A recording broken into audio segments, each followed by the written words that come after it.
수학책 144에서 145쪽 수학으로 세상 보기를 같이 살펴보도록 하겠습니다. 지금까지 사단원 분수를 학습했는데요. 오늘은 여러분과 수학 공부를 하는 마지막 시간입니다. 그래서 수학책 끝부분에 있는 수학으로 세상 보기를 같이 한번 살펴볼게요. 한 학기 동안 수학 시간에 배운 내용을 모든 친구들과 이야기해 봅시다 라고 했습니다. 친구들이 직접 학교에 왔다면 그림으로 그려서 게시판에 붙여보기도 했을 것 같네요. 자, 교과서에 있는 친구들은 모둠 활동으로 어떤 이야기들을 했는지 한번 살펴볼게요. 한 학기 동안 배운 내용을 볼까요? 자, 먼저 수와 연산에서 곱셈을 공부하기도 했고요. 나눗셈을 공부하고 또 최근에 분수를 공부했습니다. 곱셈은 몇십 몇 나누기 몇십 몇 곱하기 몇을 했었죠. 숫자로 예를 들자면 32 곱하기 18 이런 거가 해당이 되겠죠. 그 다음에 나눗셈에서는요. 몇십 몇 나누기 몇 35 나누기 7 이런 거가 해당이 되겠죠. 나눗셈에서는요. 나머지가 있는 나눗셈을 학습하기도 했습니다. 예를 들어서 하나 살짝 볼까요? 35 나누기 4를 하게 되면요. 자, 이렇게 가로로 쓴 식을요.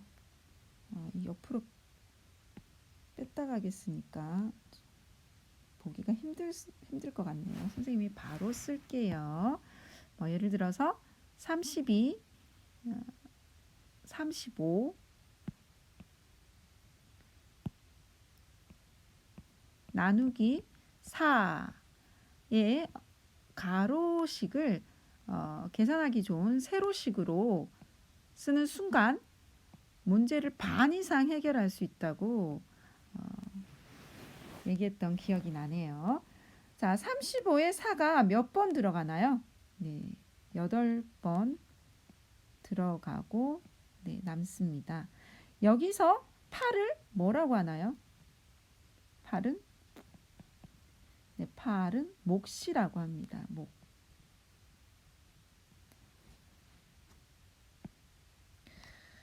잘 안 지워지네요. 네, 8은 몫이라고 합니다. 그럼 3은 뭔가요? 3은 나머지. 자, 나머지가 나오는 나눗셈을 학습하기도 했습니다. 자, 최근까지 또 분수를 학습했었죠. 분수의 크기 비교. 네, 진분수, 가분수, 대분수를 학습을 했었고요. 분모가 같은 분수의 경우 분자를 비교하는 것으로 크기를 비교했습니다. 그리고 대분수의 경우에는요. 앞에 있는 자연수를 비교해서 그 앞에 있는 자연수의 크기가 큰 경우 그 분수가 더 크다는 것을 학습을 했었죠. 그리고 가분수와 대분수가 섞여 있는 경우에도 두 분수를 가분수로 바꾸거나 아니면 둘 다를 대분수로 바꾸거나 해서 또 크기를 비교하기도 했었습니다. 자, 그리고 또 도형 단원에서는 어떤 공부를 했었나요? 네, 도형에서는요. 원을 공부했었습니다. 원의 중심, 반지름, 지름 이렇게 공부를 했었네요. 원은 뭐가 원이죠? 원은요. 원의 중심, 한 점을 중심으로 해서 같은 거리에 있는 길이가 다 똑같은 같은 거리에 있는 점들을 이은 도형이 바로 원이죠. 원. 자, 이때 이 중심이 되는 한 점을 원의 중심이라고 합니다. 원의 중심. 또 그 점과 길이가 똑같았던 이거를 반지름. 또 원의 중심을 지나면서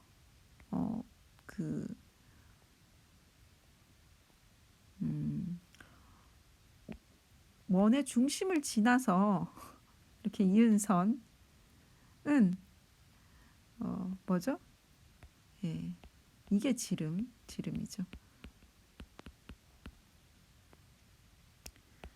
원의 한 점에서 다른 점을 이을 때 어디를 지나야 된다고요? 원의 중심을 지날 때만 지름이에요. 예를 들어서 이렇게 지나는 거는 땡이죠. 한 점과 한 점을 이었지만 중심을 지나지 않으면 지름이 될 수가 없습니다.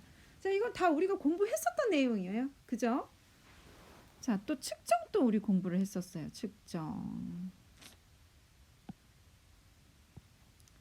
측정에서는 드리와 무게. 드리의 단위에는 어떤 게 있었죠? 드리의 단위에는 리터와 밀리리터가 있었고, 무게의 단위에는 그램과 킬로그램이 있었습니다. 자, 또 자료의 정리 단원을 학습을 했었습니다. 그 단원에서는 표와 그림 그래프 이런 것들을 학습을 했었습니다. 자, 그러면 자료의 정리 단원에 대해서는요, 그 다음 페이지에 있는 우리가 가장 좋아하는 급식 음식을 알아봅시다 해서 같이 공부를 한번 해볼게요.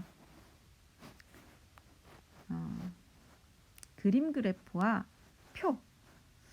자, 표를 그림 그래프로 바꾸거나 아니면 그림 그래프를 표로 다시 고치거나 이런 거를 학습을 했었는데요.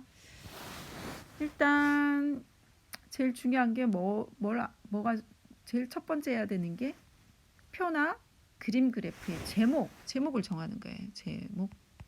여기 제목이 있어요. 우리 반 학생들이 좋아하는 급식 음식, 이게 제목이에요. 그죠? 자, 그리고 또 음식의 종류도 나와야 돼요.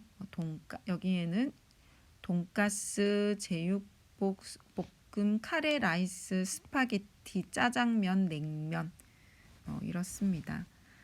자, 여기 선생님이 그 옆에 간단하게 밑에 표를 제대로 그리는 게 좋은데 간단하게 표로 학생 수를 한번 표시해 볼게요. 자, 우리가 공부하기 편하게 좀 그림 그래프를 좀 잘 그려볼 수 있게 학생 수를 선생님이 좀 대충 한번 정해 볼게요. 예를 들어서 돈가스는 7명이 좋아하고 제육볶음은 3명, 카레라이스는 4명, 스파게티는 6명, 그다음에 짜장면은 3명, 냉면은 2명 좋아한다고 한번 해볼게요. 자, 그러면 그림 그래프를 그리려면 뭘 정해야 되죠? 그림 그래프를 그리는 단위를 정해야 됩니다. 단위를. 자, 흔히 지금까지 우리가 그림 그래프 배울 때는요, 이렇게 큰 원은요, 이걸로 그리니까 큰 원은 10명,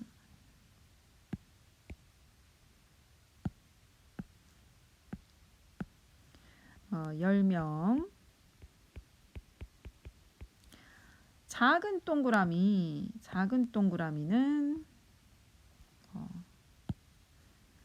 한 명 이렇게 그리는 것으로 정해서 잘 그렸었습니다. 하지만 지금 선생님이 예시로 가지고 온 그 학생 수를 보면요. 10명을 넘는 경우가 없어요. 그죠? 최고 많은 학생들이 좋아하는 돈가스가 7명, 10명이 되지 않죠. 자, 이렇게 만일 10명과 1명으로만 하면 정말 전부 한 명으로만 그림을 그리게 돼요. 정말 하나, 둘, 셋, 넷, 다섯, 여섯, 일곱. 하나, 둘, 셋, 하나, 둘, 셋, 넷, 하나, 둘, 셋, 넷, 다섯, 여섯. 하나, 둘, 셋, 하나, 둘 이렇게. 자, 물론 이렇게 그려도요. 그림 그래프의 가장 큰 특징. 가장 큰 특징이 뭐죠? 한눈에 알아볼 수 있다는 거. 한눈에 학생들이 가장 좋아하는 음식을 한눈에 알아볼 수 있어. 이거예요. 한눈에 알아볼 수 있잖아요. 그죠? 이게 제일 기네. 오, 돈가스 제일 좋아하는 걸. 그다음에 이게 제일 짧네. 아, 냉면은 별로 안 좋아하는구나. 이렇게 한눈에 파악이 가능합니다. 하지만 이렇게 한 명으로만 작은 동그라미로만 그림 그래프를 그리게 되면 그림 그래프의 품목이 그 항목이 너무 많을 때는요. 좀 그리기가 힘들어요. 그래서 10명을 단위로 해서 끊기도 하는데 이번 같은 경우에는 5명과 한 명을 구별해서 그리는 것으로 하면 어떨까 합니다. 예를 들어서 큰 동그라미는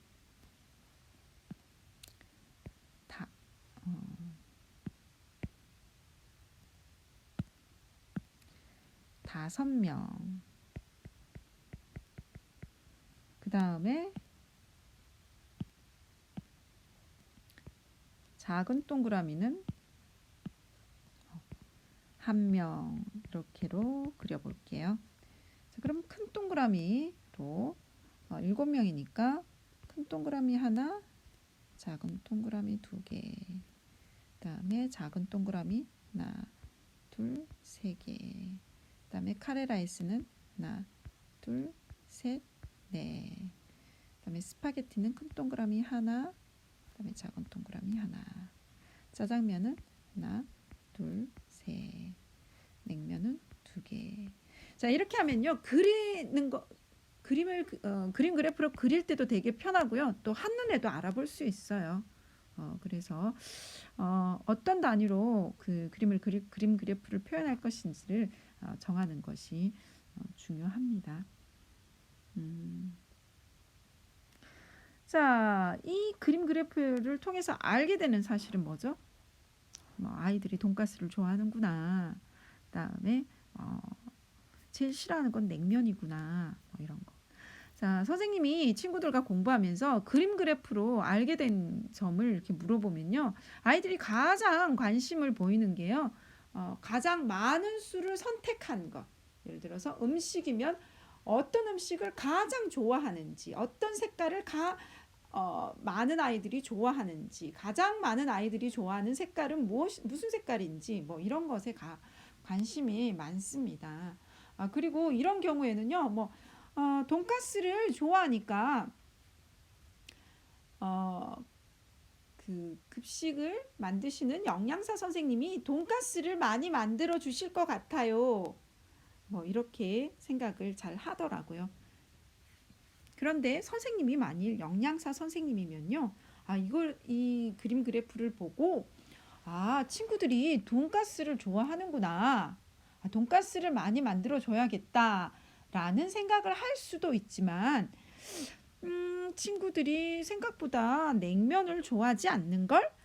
친구들의 입맛을 사로잡을 수 있는 냉면을 한번 만들어 봐야겠다.